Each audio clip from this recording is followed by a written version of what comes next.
In today's video, I'm going to teach you how to add new user in Zoho Mail. Before we begin, make sure you are signed in with administrator or super administrator privileges. Without those permissions, you won't see the options you need to create user accounts. When you are ready, open your browser. Go to mail.zoho.com and sign in as an administrator. Once you are in, you'll be working from the administrative view that lets you manage your organization's mail settings and users. From the admin view, look to the left pane and find users. This is the central place where all existing mail users are listed. Click Users to open the section.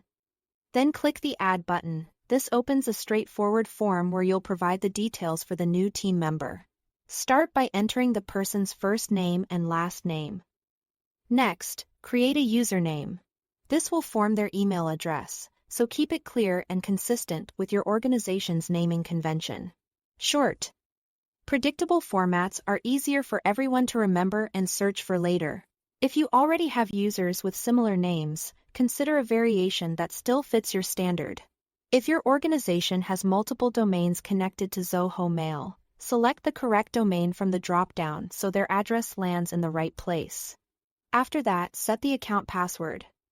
You can either create a secure temporary password yourself or choose auto-generate to let Zoho create one for you. Auto-generated passwords help you meet complexity requirements without guesswork. If you create the password manually, aim for a strong mix of characters and avoid anything easy to guess. For security, choose the option to force user to change password on first login. This ensures the person replaces the temporary password with one only they know, which helps protect your organization and keeps compliance in check. It's a small step that makes a big difference. When everything looks good, click Add to create the user account. At this point, the account exists and is ready to use. If needed, you can optionally add the new user to groups or apply policies. Groups help route messages to teams or departments and can simplify announcements and shared inboxes. Policies let you standardize settings, such as mailbox rules and usage controls across similar roles. That's the full process. Thanks for watching.